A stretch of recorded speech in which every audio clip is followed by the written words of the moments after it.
చెప్పండి అక్క, మీ చెల్లి విషయంలో అసలు ఏం జరిగింది? ఎందుకు సూసైడ్ చేసుకోవాల్సిన అవసరం వచ్చింది? సూసైడ్ ముందు అసలు ఏం జరిగింది?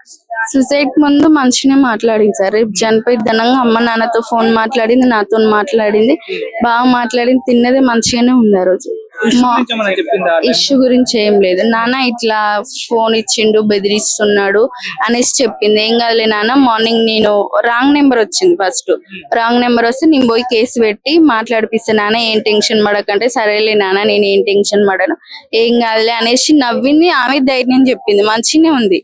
మార్నింగ్ అప్పుడు కొంచెం నా హెల్త్ బాగాలేదు, ఫీవర్ వస్తుండే. అక్క మార్నింగ్ లేపు, నేనే టిఫిన్ చేస్తా, మార్నింగ్ నన్నే లేపు అన్నది. సరే 10:40 అట్లా అయింది పడుకునే లోపు. మార్నింగ్ లేచేసరికి డోర్ తీయట్లేదు, కింద వాళ్ళు వీళ్ళు వచ్చి తలుపు ఇట్లా వాళ్ళకి కొట్టేసరికి ఫ్యాన్ కూరేసుకొని ఉంది. బెదిరింపు కాల్స్ ఎందుకు వచ్చాయి? ఎవరు చేశారు? అది ఎవరు మాట్లాడలేదు సార్. అది ఎవరిదైంది కూడా ఇంతవరకు వేరే అంటే జైలుకు పోయింది కదా వాడి ఫ్రెండ్ది, దొడ్డి కొమరే అంటారు, జటంగ్ మహేష్, వాడిది ఫోన్ నెంబరు. ఇట్లా బాగా నాన్ స్టాప్ కాల్స్ వచ్చినా కానీ ఏం మాట్లాడట్లేదు, ఏం మాట్లాడలే. ఏం ఒక వెహికల్ సౌండ్ ఒక్కటి వస్తుంది, ఏం మాట్లాడట్లేదు. ఆ నెంబర్ మీద మేము చెల్లె చనిపోయినాక కేసు పెట్టినాం. తర్వాత పోస్ట్ మార్టం తర్వాత కన్సీవ్ అని తెలిసింది. ఇట్లా అనుమానం అనే పెట్టినాం. చెల్లె చనిపోయిన 3వ నాడు వాడే డైరెక్ట్ కోర్టుకు లొంగిపోయిండు, నా వల్లనే అమ్మాయి చనిపోయిందని. మళ్ళా పోలీసుల దగ్గర స్టేట్మెంట్ కూడా ఇచ్చిండు, ఇట్లా నేనే 7వ తారీఖు వద్దంటే 8వ తారీఖు అమ్మాయి సూసైడ్ చేసుకొని చనిపోయింది, నా వల్లనే చనిపోయిందని వాళ్ళ దగ్గర ఒప్పుకుండు. అతను ఒప్పేసుకుండు. ఇంకా 3 ఉన్నారు, వాళ్ళకి కూడా కేసు కావాలి సార్. వాళ్ళ చెల్లెకి ఇట్లా ఫోన్లు చేసి బెదిరించినట్టు అనేసి గీడు ఉంది. కాల్ రికార్డింగ్ కూడా పెట్టిరు. వాళ్ళకి అంత ఇచ్చిన, సిఐకి లంచం ఇచ్చిన, ఎస్ఐకి లంచం ఇచ్చిన, ఎన్ఆర్ఐడికి ఇచ్చిన, అడ్వకేట్ కి ఇచ్చిన, ఎస్ఐకి ఇచ్చిన అనేసి ఇట్లా చెప్తున్నారు సార్. అట్లా వాళ్ళ వల్ల ఇట్లా రాజకీయాల వల్ల కూడా వీళ్ళకి బాగా ఏమంటారు, వాళ్ళ ఇళ్ళని పట్టుకొని ఇట్లా కేసు కాకుండా సలహాలు తీసుకుంటున్నారు. మీ చెల్లి అంటే మీద కేసు కావాలి. మీ చెల్లి చనిపోవడానికంటే బెదిరింపు కాల్స్ వచ్చాయని చెప్పేసి ఆ నైట్ ఆ విధంగా సూసైడ్ చేసుకుందా, లేకుంటే తను ప్రేమించాడు, మోసం చేశాడు, ప్రెగ్నెంట్ అయింది కదా సార్. ప్రెగ్నెంట్ అయింది, అందులో కాల్స్ వచ్చినాయి. ఒక మనిషి చనిపోతే చాలా రీజన్ ఉంటది కదా సార్.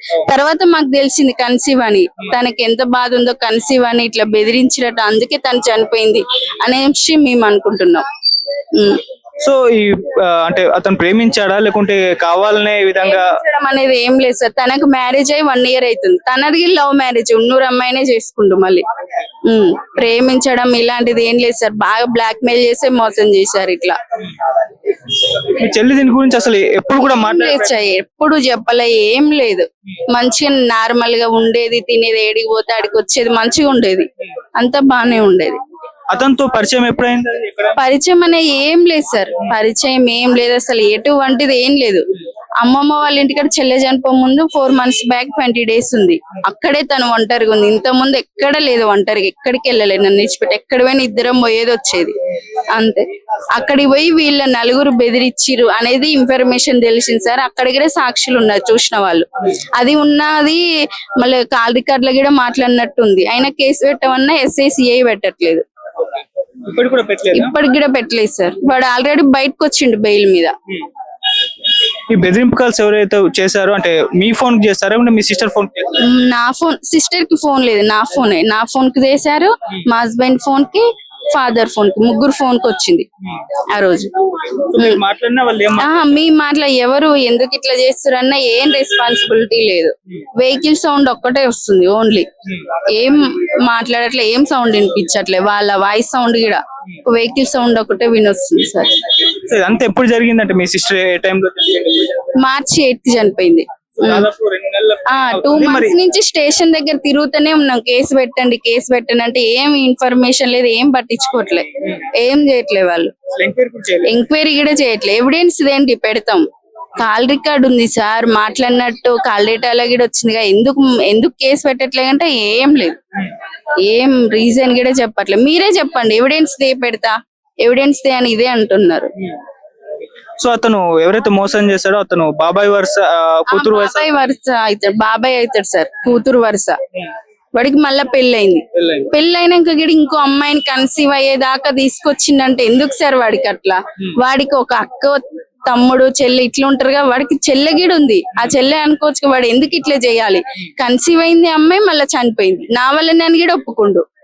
మిగతా ముగ్గురు ఉన్నారు, పెట్టానంటే పెట్టట్లే. మిగతా ముగ్గురు ఎవరు? వాళ్ళు ఏం చేశారు? వాళ్ళు వీడ జైలుకి పోయిండుగా. వాళ్ళ బాబాయ్ కొడుకు ఒకడు సొంతం, ఒకడు పెదనాన్న కొడుకు, ఇంకోటేమో ఫ్రెండ్. మొత్తం యాదవ్సే వాళ్ళు. జటంగ్ మహేష్, కేశవైన రమేష్, కేశవైన గౌతమ్, వీళ్ళ ముగ్గురు మీద కేసు కావాలి, వాళ్ళకి కూడా శిక్ష పడాలి. సో ఇదే మీ డిమాండ్? అదే సార్ మాది. ఇప్పటి వరకు అయితే పోలీసులు అంటే పట్టించుకోవడం లేదు. ఇక మీద లేదు, వెళ్తున్నాం, స్టేషన్ కి వెళ్తున్నాం, చేస్తాం. నా పిల్లల తోడు, నా తోడు, నా బిడ్డకైతే ఇట్లయితే చూడను కదా, నా బిడ్డ తోడు నేను చేస్తాను. ఎస్ఐ వెంకటేశ్వర అట్నే అంటుండు. సిఐ వీళ్ళు ఇదే మాట తప్ప కేసు పెడతాం అనే ముచ్చట అయితే రావట్లే. సో మీరు విధంగా కేసు పెట్టిన తర్వాత మీడియా ముఖంగా మాట్లాడుతున్నారు, ఇలా లాపరంగా ఫైట్ చేస్తున్నారు కదా, ఇప్పుడు ఏమైనా బెదిరింపులు వచ్చాయి వాళ్ళ దగ్గర నుంచి, ఇది ఆపేయండి అని? లేదు సార్, ఏం రాలేదు. పట్టించుకోలేదు. లేదు, పట్టించుకో.